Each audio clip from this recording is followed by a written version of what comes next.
শ্রেণী নবম ও দশম বিষয় গার্হস্থ্য বিজ্ঞান। আজকে আমি তোমাদের চতুর্থ অধ্যায় গৃহ সম্পদের ব্যবস্থাপনা এটা নিয়ে আলোচনা করব। বেশ কয়েকদিন পর তোমাদের সাথে আমি আবার তোমাদের সাথে ক্লাস নেওয়ার সৌভাগ্য হলো। আমি বেশ কয়েকদিন অসুস্থ ছিলাম ঈদের পর, এই জন্য ক্লাস নিতে পারি না নিয়মিত তোমাদের সাথে। আজকে আমি যে ক্লাসটা নিব সেটা হলো পুনরায় আমরা এটা আলোচনা করছি। একবার পড়া হয়ে গিয়েছিল, আবার তোমাদের সাথে গৃহ সম্পদের ব্যবস্থাপনা এই অধ্যায়টা আলোচনা করছি। এখন আমরা পর্যায়ক্রমে প্রতিটা অধ্যায়ে আবার পুনরায় আলোচনায় যাব। তোমাদের যেখানে আমি তোমাদের বলেছিলাম যে তোমাদের বিশেষ কোনো অধ্যায়ের সমস্যা থাকলে আমাকে জানাও, তোমরা কেউ সেটাতে সাড়া দাওনি এবং বলোনি, সুতরাং আমি মনে করি তোমাদের কোনো সমস্যা নেই। কিন্তু তারপরেও আমি তোমাদেরকে আবার তোমাদের প্রতি সিলেবাসের বার্ষিকের যে তোমাদের নির্বাচনী সিলেবাস আছে সেই সিলেবাসের প্রতিটা অধ্যায় এর পরে থেকে যে আজকে থেকে পরে থেকে যে ক্লাসগুলো হবে তোমরা দেখতে পাবে যে পুনরায় যে আলোচনা সেটা হচ্ছে। এখন আজকে আমরা পার্ট 1 অর্থ ব্যবস্থাপনা। অর্থ ব্যবস্থাপনার এই অংশটুকুতে তোমরা দেখো যে বাজেটের প্রয়োজনীয়তা ও বাজেটের খাত, এই অংশটুকু আমরা দেখি। আচ্ছা, বাজেট আমরা সবাই কম বেশি বুঝি। আমরা কোনো কিছু কেনাকাটা করার আগে একটা পরিকল্পনা করি এবং কত টাকা আছে তা নিয়ে একটা আমাদের আছে সেটা নিয়ে আমরা স্থির করি কী কিনবো, কতটুকু কিনবো, কোন খাতে কত টাকা খরচ করবো, মোটামুটি এটা আমরা সবাই জানি। কিন্তু রাষ্ট্রবিজ্ঞানে দেখো, গৃহ ব্যবস্থাপনা অর্থকে বস্তুগত সম্পদ হিসাবে বিবেচনা করা হয়। অর্থ বস্তুগত সম্পদগুলোর মধ্যে অন্যতম এবং প্রধান। মানব জীবনের অর্থের গুরুত্ব অপরিসীম। মানুষের যে কোনো চাহিদা পূরণ করতে সবচেয়ে বেশি প্রয়োজন হয় অর্থের বিনিময়ে আমরা আমাদের প্রয়োজনীয় দ্রব্য সামগ্রীগুলো ক্রয় করে থাকি এবং আমাদের চাহিদা পূরণ করে থাকি। অর্থ ব্যবস্থাপনা বলতে বোঝায় লক্ষ্য অর্জন বা চাহিদা পূরণ করতে অর্থ কিভাবে ব্যয় করা হবে। গৃহ ব্যবস্থাপনার পদ্ধতিগুলো অর্থ ব্যবস্থাপনার ক্ষেত্রে প্রযোজ্য। যেমন চাহিদা পূরণ করে লক্ষ্য অর্জনের জন্য অর্থ ব্যবহারের পরিকল্পনাকে বাস্তবায়ন করা এবং সবচেয়ে শেষে মূল্যায়ন করা। পরিবার কিভাবে আয়ের মাধ্যমে অর্থ উপার্জন করে থাকে। অন্যান্য সম্পদের মতো পরিবারের অর্থ সম্পদও সীমিত। যেহেতু অর্থ একমাত্র বিনিময়ের মাধ্যম, তাই এই অর্থ দিয়ে আমরা সব চাহিদা পূরণের উপকরণগুলো সুপরিকল্পিতভাবে ব্যয় করে যে কৌশল অবলম্বন করে থাকি তাকেই বাজেট বলে থাকি। আচ্ছা, এখন বাজেট হচ্ছে অর্থ ব্যয়ের পূর্ব পরিকল্পনা। আরও স্পষ্টভাবে বলা যায়, নির্দিষ্ট সময়ে নির্দিষ্ট আয়ের ব্যয় ও সঞ্চয় করার পূর্ব পরিকল্পনাকে বাজেট বলে। বাজেটের সম্ভাব্য আয়কে কোন কোন খাতে কোন কোন সময়ে কী পরিমাণে ব্যয় করা হবে তার লিখিত বিবরণ থাকে। সুপরিকল্পিতভাবে ব্যয় করলে মূল্যবান অর্থের অপচয় ঘটে না, অধিকতর আমাদের সব চাহিদা পূরণ হয়ে থাকে। এখন তোমরা বলো যে আমাদের বাজেটের প্রয়োজন আছে কি নেই? অবশ্যই আমাদের বাজেটের প্রয়োজন আছে। পারিবারিকভাবে আমাদের সংসার চালাতে যেমন বাজেটের প্রয়োজন আছে, কোনো প্রতিষ্ঠানের বাজেটের প্রয়োজন আছে, আমাদের সরকার ব্যবস্থাপনার জন্য বাজেটের প্রয়োজন আছে। কারণ হলো বাজেট হলো আমাদেরকে একটা সুনির্দিষ্ট পথ, ব্যয়ের একটা পথ আমরা পেয়ে থাকি। বাজেট হচ্ছে একটা চমৎকার কৌশল যেটা ব্যয় করে আমরা আমাদের সবগুলো চাহিদা সঠিকভাবে পূরণ করতে পারি। এখন আমরা দেখো, বাজেট সীমিত অর্থ আমাদের সকল চাহিদা পূরণ করতে সাহায্য করে থাকে। আমাদের কয়েকটি উল্লেখযোগ্য প্রয়োজনীয়তা এখানে উল্লেখ করা হলো। বাজেট আমাদের পরিবারের আয় ও ব্যয় সম্বন্ধে ধারণা দেয়, পরিবারের অপচয় রোধ করে এবং সচ্ছলতা আনয়নে সাহায্য করে, ভবিষ্যতের জন্য সঞ্চয়ের ব্যবস্থা নিতে থাকে এবং গুরুত্বপূর্ণ চাহিদাগুলো অগ্রাধিকার ভিত্তিতে পূরণ করে থাকি। বাজেটে পরিবারের সদস্যদের মিতব্যয়ী হতে সাহায্য করে। বাজেট করে অর্থ ব্যয় করলে সময় ও শক্তির সাশ্রয় হয়। বাজেট পরিবারের সদস্যদের সকল চাহিদা পূরণ করে তাদের সন্তুষ্টি দিতে পারে। এখন বাজেটে আমরা যেইগুলো দেখলাম যে এইগুলো যদি আমরা মনে রাখি তাহলে আমাদের বাজেটটা আমরা ফলপ্রসূভাবে আমাদের প্রয়োজনীয়তাগুলো মেটাতে পারবো। প্রতিটা পয়েন্ট খুব খেয়াল করে দেখো যে একটা পরিবারে যতটা আয়, এখন আমি যদি 10 টাকা আয় করি, আমি যদি 20 টাকা খরচ করি তাহলে আমার কী হবে? এখানে নিজেই বুঝতে পারছো, আমার একটা পরিবারের সমস্যা সৃষ্টি হবে, ঘাটতি হয়ে যাবে। টাকা অন্য জায়গায় থেকে ধার বা লোন করে যেভাবেই হোক ম্যানেজ করতে হবে। এতে কী হবে? ভবিষ্যতে তার বোঝা আরও বাড়তেই থাকবে।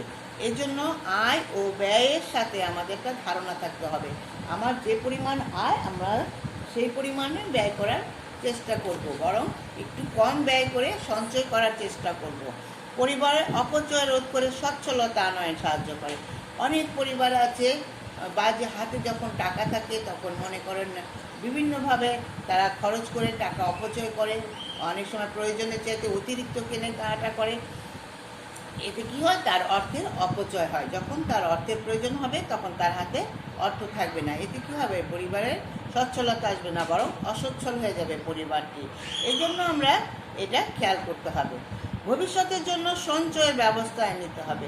আমরা প্রত্যেকটা মানুষই যেমন বর্তমান থেকে, যেমন আমরা ভবিষ্যতে কী হবে না হবে এটা আগে থেকে যদি আমাদের পরিকল্পনা থাকে তাহলে আমাদের সেভাবে চলতে হবে। আমরা সেভাবে আমাদের টাকা পয়সাকে ভবিষ্যতের জন্য, সন্তানদের জন্য বা আমাদের পরিবারের মঙ্গলের জন্য, ভালোর জন্য আমরা কী করব? সঞ্চয় করে রাখার চেষ্টা করব। হ্যাঁ, প্রতিটা মানুষই কিছু কিছু সঞ্চয় করতে হয়। আমার যেটুকু উপার্জন আছে আমি তার থেকেই ভবিষ্যতের জন্য একটা সেভিংস করব। এরপরে দেখো, গুরুত্বপূর্ণ চাহিদাগুলো অগ্রাধিকার ভিত্তিতে পূরণ করে। আমার যদি বাজেট করা থাকে তাহলে আমি কী করব? যে আমার যেটুকু আমার বেশি প্রয়োজন, গুরুত্বপূর্ণ মানে আমার অন্ন, বস্ত্র, বাসস্থান, চিকিৎসা, স্বাস্থ্য, বিনোদন, এই যে আমাদের কয়েকটা মৌলিক চাহিদা আছে, এগুলো আমরা পূরণ করার চেষ্টা করব। তারপরে আমরা বিনোদন, চিত্ত বিনোদন বা অন্যান্য খাতে খরচ করা সেটা করব। কারণ আমাদের আগে গুরুত্বপূর্ণ চাহিদাগুলো পূরণ করতে হবে। গুরুত্বপূর্ণ চাহিদা পূরণ না করলে আমাদের, তখন আমরা যদি এগুলোকে আমরা খেয়াল না করি, ভবিষ্যতের জন্য রেখে দেয়, কিন্তু আমাদের বর্তমান যদি সচ্ছলতা না আসে তাহলে পরিবারটা কীভাবে সকলের চাহিদা মিটবে? এই জন্য আমাদের সকলের চাহিদা মিটিয়ে তারপরে আমাদের এই কাজগুলো করতে হবে। আচ্ছা, বাজেট পরিবারের সদস্যদের মিতব্যয়ী হতে সাহায্য করে। প্রত্যেকটা পরিবারের সদস্য যদি তার পরিবারের আয় কত এবং কিভাবে সেই আয়গুলো কোন কোন খাতে কত টাকা বরাদ্দ করা হয়েছে, বাজেটে করা হয়েছে, যদি জানা থাকে তাহলে প্রত্যেকেই অযথা যে খরচটা বা তাদের যে অন্যায় আবদার সেগুলো থেকে সে বিরত। বাজেট পরিবারের সদস্যদের মিতব্যয়ী হতে সাহায্য করে। কিভাবে করে এটা তোমরা নিজেরাই বুঝতে পারবে। পরিবারের ছোট একটা শিশু যদি আমরা ছোটোবেলায় থেকে সে তার পরিবারকে দেখে যে বাজেট করে চলছে এবং কোন খাতে কত টাকা খরচ করবে, এগুলো যদি তার ছোটোবেলা থেকেই নলেজে থাকে বা সে দেখে তার পরিবারটা এভাবে চলছে, তাহলে সেও সেইভাবে চলার চেষ্টা করবে এবং ভবিষ্যতে উপকৃত হবে। বাজেট করেও অর্থ ব্যয় করলে সময় শক্তি সাশ্রয় হয়। সময় শক্তি কীভাবে সাশ্রয় হয়? দেখো, যদি আমরা বাজেট করে চলি তাহলে আমরা কোন কোন খাতে কত টাকা খরচ করা হবে এবং কী কী ক্রয় করা হবে, যদি আমাদের আগে থেকে পূর্ব পরিকল্পনা থাকে তাহলে আমরা সেই জিনিসগুলো সেই খাত থেকে আমরা ক্রয় করতে পারি এবং সেখানে যে আমরা নির্দিষ্ট জায়গায় সেই জিনিসগুলো পেতে পারি। তাহলে আমাদের শক্তি এবং সময় দুটোই সাশ্রয় হয়। বাজেট পরিবারের সদস্যদের সকল চাহিদা পূরণ করে তাদের সন্তুষ্টি দিতে পারে। যদি একটা পরিবারের বাজেট করা থাকে তাহলে পরিবারের সকল সদস্যরা যে চাহিদাগুলো, যেগুলো প্রয়োজনীয় চাহিদা, সেগুলো তারা সহজে পেতে পারে। কারণ অগ্রাধিকারের ভিত্তিতে আমরা চাহিদাগুলো পূরণ করতে পারি। যার যেটুকু দরকার, কোথায় দরকার, সেগুলো আমাদের না হলেই নয়, সেগুলো আমরা সহজেই সেই চাহিদাগুলো পূরণ করতে পারি। এখন আসো বাজেটের খাত। বাজেটের খাত বলতে আমরা কি বুঝি? বাজেটের খাত হলো আমরা কোন কোন বিষয়ে আমরা সেগুলো ব্যয় করব। প্রকৃত বাজেট প্রস্তুত করার সময় কোন কোন খাতে অর্থ ব্যয় করা হবে সেগুলো স্থির করতে হয়। পারিবারিক জীবনযাপনে যেসব ক্ষেত্রে ব্যয় করতে হয় সেগুলোই হচ্ছে বাজেটের খাত বা পরিচিতি। যেমন মনে করো আমাদের প্রধান খাত হচ্ছে খাদ্য, বস্ত্র, বাসস্থান, শিক্ষা, চিকিৎসা, হ্যাঁ, তারপরে আমাদের আছে অন্যান্য অনেক খরচ প্লাস সঞ্চয়। আচ্ছা, তাহলে তোমাদের এখানে দেখো বইয়ের মধ্যে 25 পৃষ্ঠার মধ্যে সুন্দর করে একটা ছক করে দেওয়া আছে কোনগুলোকে আমরা বাজেটের খাত হিসাবে সাজাতে পারি। এই খাতটা যদি তোমার মনে থাকে তাহলে তোমার বাজেট করতে সুবিধা হবে। তাহলে প্রয়োজনীয় সবগুলো জিনিসই তোমার এই খাতের মধ্যে চলে আসবে। আমরা কয়েক মাস এরকম যদি একটা আমরা বাজেটের একটা ছক করে নিই, আস্তে আস্তে এটা আমরা অভ্যস্ত হয়ে যাব। তখন আর আমাদের না দেখলেও আমরা এটা বুঝতে পারবো যে আমাদের কোন খাতে কোন খরচগুলো প্রয়োজনীয় খরচ, সেগুলো আমরা পূরণ করতে পারবো।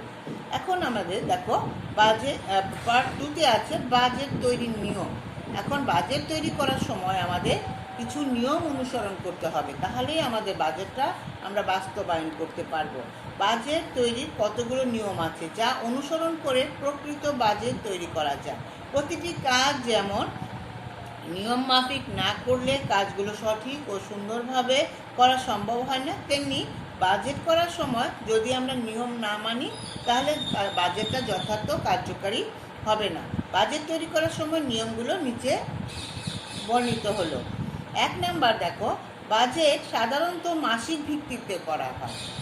1 মাসের একটা সম্ভাব্য আয়কে আমরা নিয়ে বাজেট করি, তাই মাসিক বাজেটে সম্ভাব্য মোট আয় নির্ধারণ করে নিতে হবে এবং আয়ের হিসাব করার সময় পরিবারের সব রকম উৎসের দিকে লক্ষ্য দিতে হবে। যেহেতু অর্থ দিয়ে বাজেট তৈরি করা হয়, তাই পরিবারের মোট আর্থিক আয় নির্ধারণ করে আমরা বাজেট করতে পারি। একটা পরিবারের বিভিন্নভাবে আয় হতে পারে। পরিবারে বাবার আয় হতে পারে, মায়ের আয় হতে পারে, মায়ের পরিবারে যারা অন্যান্য সদস্য আছে কেউ টিউশন করে টাকা নিয়ে আসতে পারে, কারো হাতের কাজ করে সে উপার্জন করতে পারে, হ্যাঁ, বিভিন্ন বাড়ি ভাড়া হতে পারে।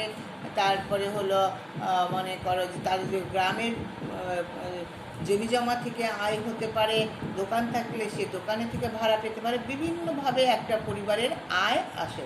সবগুলো আয়ের টাকা এক জায়গায় করে নির্ধারণ করে আমরা বাজেট তৈরি করতে পারি। এখন যে বাজেটটা আমরা আয় যদি গরমিল থাকে তাহলে বাজেট করলে সে বাজেটটা ফলপ্রসূ হবে না। এজন্য আয়ের মোট আয়কে আমরা এক জায়গায় করে তারপরে বাজেট করতে পারবো।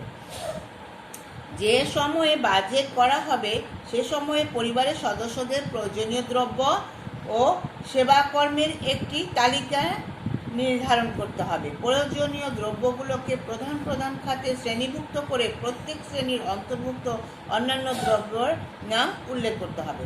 একটা পরিবারে বাজেট করার সময় আমরা প্রয়োজনীয় দ্রব্য বা সেবা যেগুলো প্রয়োজনীয় বেশি প্রয়োজন সেইগুলো না হলে নয়, সেইগুলোকে আমরা পর্যায়ক্রমে সাজাবো। তা না হলে আমাদের দেখা যাবে যে প্রয়োজনীয় জিনিসটা বাদ পড়ে গেছে এবং অপ্রয়োজনীয় জিনিসটা সামনে এসে গেছে। এতে কী হবে? আমাদের বাজেটটা ফলপ্রসূ হবে না। তালিকাভুক্ত প্রত্যেকটি দ্রব্যের মূল্য নির্ধারণ আগে জিনিসের বাজার দর সম্পর্কে সঠিক ধারণা থাকতে হবে। বাজেট করার সময় সবথেকে যেটা জিনিসটা মনে করো যে জিনিসটার উপর আমি বাজেট করব, যে জিনিসগুলো আমার ক্রয় করতে হবে, এটা সম্পর্কে আমাদের আগে বাজার দর জানতে হবে। কোন জায়গায় কোনটা দামে কম পাওয়া যাবে এবং দাম কীরকম সেটা আমি এখন বাজেট করলাম একটা জিনিসের, সেটা মনে করো আমি নির্ধারণ করলাম, যখন বাজেট করলাম সেটা দাম আমি 40 টাকা হিসাবে ধরলাম, বাজারে যে দেখি সেটা 60 টাকা বা 70 টাকা, তখন আমি বাজেট ধরেছিলাম 40 টাকা, তাহলে আমি 30 টাকা বা 40 টাকা আর বেশি কিভাবে দিব? আমার বাজেটে ধরা আছে 40 টাকা। এর জন্যই বাজেট করার আগেই আমাদেরকে কী করতে হবে? প্রতিটা জিনিসের বাজার মূল্য যাচাই করতে হবে। হ্যাঁ, তাহলে আমাদের কী হবে? 2-1 পয়সা এদিক সেদিক হতে পারে, কিন্তু বড় ধরনের কোনো টাকায় গরমিল হবে না। এতে তোমাদের পরিবারের সদস্যদের মতামত নেওয়া ভালো। বিভিন্ন সদস্যদের কাছ থেকে দ্রব্যমূল্য সম্পর্কে বিভিন্ন তথ্য পাওয়া যেতে পারে। ভালোভাবে না জেনে জিনিসের মূল্য নির্ধারণ করলে বাজেটে বাস্তবায়নের অসুবিধার সম্মুখীন হওয়ার একেবারে খুবই সম্ভাবনা আছে। এজন্য আমরা কি করব, পরিবারের সদস্যদের প্রত্যেককেই এই খাতে অভিজ্ঞতা, পূর্ব অভিজ্ঞতা বা বর্তমানে যা বাজার মূল্য সেটা নিয়ে আমাদেরকে এগোতে হবে। আনুষঙ্গিক ব্যয়ের সাথে একটা সমতা রক্ষা করতে হবে। মোট আয় জানার পর সম্ভাব্য ব্যয়ের টাকার পরিমাণের সঙ্গে হিসাব করে দেখতে হবে যেন আয় ও ব্যয়ের মধ্যে সমতা থাকে। ব্যয় যেন কখনোই আয়ের অঙ্কে থেকে বেশি না হয়। তবে পারিবারিক আয় বাড়িয়ে অন্যান্য খরচের পরিমাণও কমিয়ে এক্ষেত্রে মোকাবেলা করা যেতে পারে। অনেক সময় দেখা যায় আমরা যদি মনে করি যে তার আয়ের চাইতে ব্যয় বেশি করে ফেলি, তাতে সঞ্চয় তো হবেই না, বরং একটা ঘাটতি বাজেট হয়ে যাবে। এর জন্য আমাদেরকে সবসময় পরিবারের আয় কী পরিমাণ, তার দরকার পড়ে অনেক প্রয়োজনীয় খরচ যেটা সেটা আগে করে একটু কম প্রয়োজনীয় খরচটা কমিয়ে দিতে হবে। তাহলে কী হবে, ব্যালেন্স থাকবে। আর যদি না থাকে তাহলে মনে করো তখন খরচ বেশি হয়ে যাবে, একটা ঘাটতি বাজেট হয়ে যাবে। কোন খাতে কত টাকা ব্যয় করা হবে বা নির্ধারণ করতে হবে। সাধারণত খাদ্য খাতে সবচেয়ে বেশি ব্যয় দিতে হবে। মধ্যবিত্ত পরিবারগুলো বাজেটের খাদ্য খাতে শতকরা 40 থেকে 60% পর্যন্ত বরাদ্দ দেওয়া হয়। পক্ষান্তর নিম্নবিত্তদের বাজেটে এ খাতের আয়ের শতকরা 80% খরচ হয়ে থাকে। আয় যত বাড়ে শতকরার হারে খাদ্য খাতে ব্যয়ও তত কমে যায়। সাধারণত নিম্নবিত্ত বরাদ্দ দেওয়া হয় সঞ্চয় ও চিকিৎসা ইত্যাদি খাতে। কারণ এটা যদি নিম্নবিত্ত এই খাতের দিকে খেয়াল না করে তাহলে তাদের কি হবে, তাদের ঘাটতি হয়ে যাবে। পরিশেষে বাজেটটিকে পরীক্ষা করে দেখতে হবে যে যেন তা বাস্তবায়ন হয়। কয়েকটি বিষয় বিবেচনা রাখলে বাজেটে বাস্তবমুখী করা যায়। যেমন প্রত্যেক সদস্যদের প্রয়োজনগুলোর দিকে খেয়াল করতে হবে এবং জরুরি অবস্থার মোকাবেলা করার জন্য আমরা এই অর্থগুলো হাতে রাখতে পারি এবং দীর্ঘমেয়াদী লক্ষ্যের দিকে আমরা অবশ্যই খেয়াল করব। এগুলো হলো আমাদের, তোমাদের আবারও বলছি, তোমাদের পরীক্ষাতে বাজেটের এখান থেকে একটা প্রশ্ন আসে এবং এটা তোমাদের বইয়ের মধ্যে একটা 30,000 টাকার একটা 4 সদস্য বিশিষ্ট পরিবারের বাজেট দেওয়া আছে। তুমি এখান থেকে একটা আইডিয়া নিয়ে তোমাকে যদি 40,000 বা 50,000 বা 20,000 কমে বা বেশিতে যে কোনো হতে পারে, একটা অঙ্কে বলে দিতে পারে, তুমি সেই রকমভাবে এখান থেকে দেখে কোন খাতে কতটুকু পার্সেন্ট খরচ করবে, কত টাকা খরচ করবে এটা দেখতে হবে। এবং অবশ্যই তোমার টাকার অঙ্কটা মিলাতে হবে। তোমার যে টাকাটা তোমাকে দিবে তুমি সঞ্চয়ীতে দেখাও আর খরচেই দেখাও, টাকাটা মিলিয়ে দেখিয়ে দেবে। এটা হলো তোমাদেরকে একটা আমি উপদেশ দিব। তোমরা এই 26-27 নাম্বার পেজের এই অংশটুকু ভালো করে দেখবে। এটা দেখলে তোমাদেরকে বাজেটের সম্পর্কে একটা পরিষ্কার ধারণা হবে। আমি তোমাদের আগামী ক্লাসে এই অধ্যায়েরই বাকি পার্টগুলো নিয়ে আলোচনা করব। তোমরা বাসায় একটু খেয়াল করে পড়বে, লাইন বাই লাইন একটু দেখবে, তাহলে তোমাদের বহু নির্বাচনের জন্য সুবিধা হবে। আজ এখানেই শেষ করছি। সবাই ভালো থাকো, সুস্থ থাকো এবং বাসায় নিরাপদে থাকো এবং পড়াশোনা ভালোভাবে চালিয়ে যাও। আল্লাহ হাফেজ। নেক্সট ক্লাসে আবার আলোচনা হবে।